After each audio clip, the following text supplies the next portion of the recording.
teman-teman, halo, kembali lagi dengan saya Oki. Hari ini kita akan membahas tentang sejarah sumber daya manusia. Teman-teman sudah ada yang tahu belum tentang sejarah sumber daya manusia itu sendiri? Kalau belum tahu, yuk kita bahas sama-sama ya. Untuk yang pertama, sejarah manajemen sumber daya manusia. Sejarah merupakan kisah kejadian masa lalu yang dalam upayanya membangun kembali ingatan-ingatan akan kejadian masa yang akan datang. Pentingnya mempelajari sejarah bagi kita ialah mendapatkan ingatan serta gambaran konsep awal bagaimana manajemen telah terjadi pada masa lalu hingga masa yang akan datang saat ini. Demikian pula kita mempelajari sejarah manajemen ialah merupakan sebuah perkembangan dan pertumbuhan manajemen tersebut hingga kita semua dapat menjadikan diri kita dengan cara belajar berbagai keahlian yang akan diperlukan pada masa yang akan datang yang berdasar pada konsep manajemen itu. Adanya peristiwa yang ditandai dengan munculnya revolusi industri yang berlangsung di Inggris pada abad ke-18 menjadikan masyarakat baru yang lebih kompleks. Sebagian besar adanya penggantian tenaga manusia menjadi tenaga uap atau tenaga listrik atau mesin yang menjadi cara kerja revolusi industri itu sendiri. Peristiwa ini mengakibatkan kepada kondisi para pekerja, hubungan sosial para pekerja, pembagian tugas kerja untuk merubah secara signifikan. Pada akhirnya adanya kemungkinan melebar jarak antara para pekerja dengan para pemilik perusahaan. Lalu yang kedua, pengertian manajemen sumber daya manusia. Istilah manajemen berasal dari kata bahasa Inggris yaitu manajemen. Kata tersebut berasal dari bahasa aslinya Italia yaitu manager yang memiliki arti menangani. Kata tersebut berasal dari bahasa Latin yaitu manusia, berarti tangan. Perkembangan kata tersebut berubah menjadi bahasa Inggris pada abad ke-16 menjadi manage. Secara etymologi, kata tersebut digunakan pada sekelompok kalangan Inggris yang memiliki arti secara umum berbagai sebuah kegiatan pemeliharaan, pengendalian, atau memimpin. Kata manajemen dalam bahasa Inggris dapat diterjemahkan ke dalam bahasa Indonesia yaitu mengurus, mengatur, serta mengelola. Manajemen secara mudah dapat dipahami sebagai runtutan aktivitas dalam hal perencanaan serta mengambil keputusan yang dapat mengarah kepada sumber daya dalam organisasi untuk mencapai tujuan organisasi secara efektif dan efisien. Pengelolaan sumber daya manusia wajib dikelola dengan baik dalam upaya meningkatkan efektivitas secara efisiensi organisasi dalam sebuah perusahaan. Dan hal ini menjadikan salah satu faktor yang sangat penting bagi organisasi. Dalam sebuah organisasi, sumber daya manusia ini yang memiliki pengaruh yang cukup untuk kuat dalam adanya perubahan lingkungan bisnis yang kecil kemungkinan dalam diprediksi secara tidak adil, tidak stabil. Maka dari itu, sumber daya manusia yang masih dapat diandalkan secara memiliki pengetahuan, kemampuan, kreativitas, serta dalam arahan sesuai dengan visi misi perusahaan yang dituju. Lalu untuk manajemen sumber daya manusia merupakan salah satu bidang dari manajemen umum yang meliputi pengorganisasian, pengendalian, perencanaan, serta pelaksanaan. Manajemen sumber daya manusia secara bahasa dapat dibagi menjadi dua. Pengertian utama yakini manajemen dan sumber daya manusia. Manajemen yang berasal dari kata to manage, yang berarti mengurus, melakukan pengelolaan, mengatur, sedangkan sumber daya manusia merupakan salah satu sumber daya yang terdapat dalam sebuah organisasi yang meliputi semua orang yang melakukan sebuah aktivitas dalam organisasi tersebut. Secara sederhana, pengertian sumber daya manusia adalah aktivitas secara tata cara dalam mengelola, mengatur, dan mengurus sumber daya manusia itu sendiri. Lalu yang ketiga, tujuan manajemen sumber daya manusia. Seorang manajer sumber daya manusia adalah seorang yang bertindak sebagai staf yang bekerja sama dengan manajer lainnya untuk membantu mereka dalam menyelesaikan masalah-masalah yang berkaitan dengan sumber manusia. Pada dasarnya, semua manajer bertanggung jawab atas pengelolaan karyawan di unit kerjanya masing-masing. Tujuan MSDM secara tepat sangatlah sulit untuk dirumuskan karena sifatnya bervariasi dan tergantung pada perkembangan yang terjadi pada masing-masing organisasi.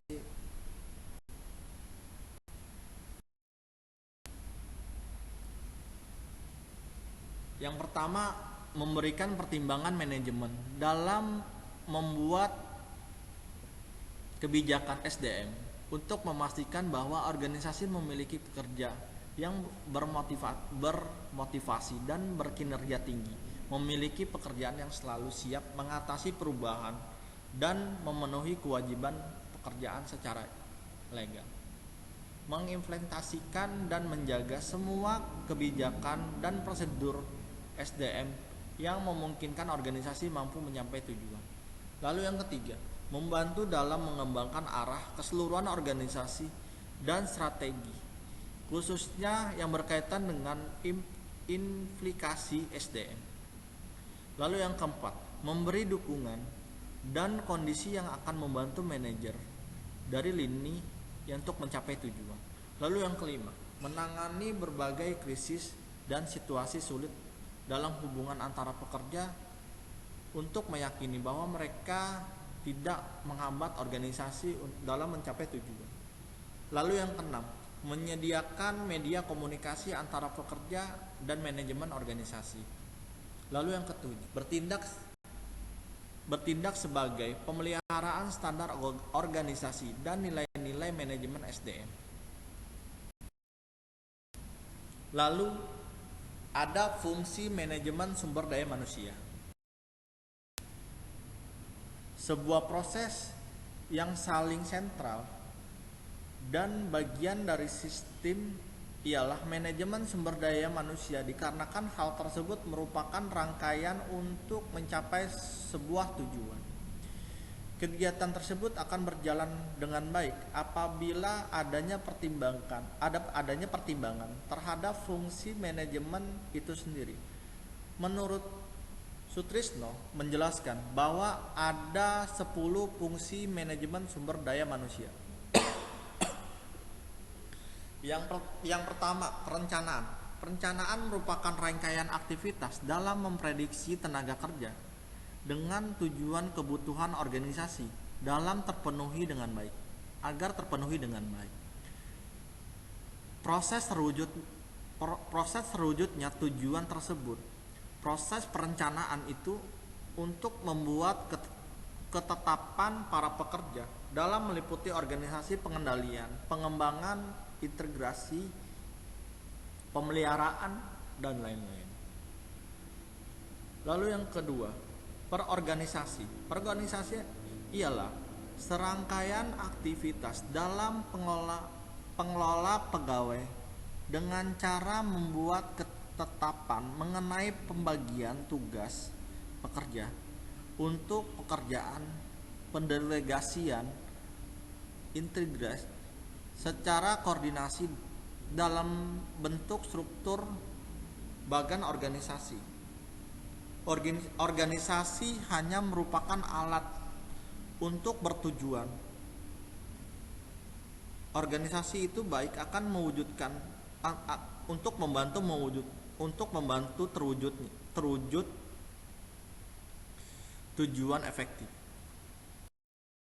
Lalu yang ketiga, pengarahan atau pengadaan. Pengarahan dan pengadaan ialah aktivitas yang menyajikan pertunjuk informasi kepada para pekerja yang berguna untuk menjalin kerjasama antara pegawai dengan tujuan untuk mencapai visi organisasi dapat dikerjaan secara efektif dan efisien. Pengarahan umum dilakukan oleh pemimpin yang dengan wewenang memberikan arahan atau briefing mengenai semua tugas pokok dan fungsi para pekerja dengan baik. Pengadaan kegiatan ini merupakan proses penempatan serta orientasi para pekerja atau pegawai baru disesuaikan dengan kebutuhan organisasi. Lalu yang keempat, pengendalian. Pengendalian merupakan kegiatan mengendalikan pegawai agar menaati semua peraturan organisasi yang dibentuk sesuai dengan rencana. Bila terdapat penyimpangan, diadakan tindakan perbaikan atau penyempurnaan. Pengendalian pegawai meliputi kehadiran kedisiplinan, perilaku kerjasama dengan menjaga situasi lingkungan pekerja. Lalu yang kelima, pengembangan. Pengembangan ialah proses improvisasi kemampuan secara teknik, teori, konsep, serta apapun yang melekat dari para pekerja melalui pendidikan, pelatihan, dan pengembangan. Program ini akan diberikan kepada para pegawai yang disesuaikan dengan kebutuhan pekerja masa kini atau masa yang akan datang. Lalu yang keenam, kompensasi. Kompensasi ialah memberikan balasan jasa secara langsung ataupun tidak langsung yang berupa uang atau barang yang diberikan oleh organisasi suatu perusahaan kepada pegawai sebagai balas jasa. Sejarah teori manajemen sumber daya manusia, prinsipnya organisasi seperti ini ialah adil dan layak. Adil diartikan sesuai dengan prestasi kerja, sedangkan layak diartikan dapat memenuhi kebutuhan premier. Lalu pengintegrasian. Integrasian ialah kegiatan yang menyatukan kepentingan organisasi dalam kepentingan para pekerja agar terciptanya integrasi antara pekerja yang memiliki rasa peduli dan saling menguntungkan. Di satu pihak organisasi memerlukan keberhasilan atau keberuntungan yang signifikan, sedangkan dari sisi lain para pekerja akan mendapatkan kebutuhan dari hasil pekerjaan itu sendiri. Pengintegrasian merupakan suatu hal yang penting dan cukup sulit dalam manajemen sumber daya manusia karena mempersatukan dua kepentingan yang berbeda. Lalu yang ke-8, pemeliharaan. Pemeliharaan ialah aktivitas dalam menjaga dan meningkatkan kondisi secara fisik, mental, royal, dan royalitas para pekerja agar mereka dapat memposisikan dirinya sebagai seorang yang memiliki integritas yang tinggi. Pemeliharaan termasuk dalam program yang berdasarkan kebutuhan keseluruhan pekerja serta berpedoman pada internal atau eksternal konsekuensi organisasi. Yang ke-9, kedisiplinan. Kedisiplinan ialah fungsi dari manajemen sumber daya manusia yang memiliki kepentingan dan salah satu kunci keberhasilan dalam organisasi. Tanpa adanya kedisiplinan kecil, kemungkinan tujuan organisasi tersebut dapat dilakukan secara maksimal. Disiplin merupakan keinginan dan kesadaran untuk menaati peraturan organisasi dan norma sosial. Lalu yang ke-10, Pemberhentian merupakan keputusan hubungan kerja seorang pegawai dari suatu organisasi. Pemberhentian ini disebabkan oleh keinginan pegawai atau keinginan organisasi, berakhirnya kontrak kerja, atau fashion atau sebab lain.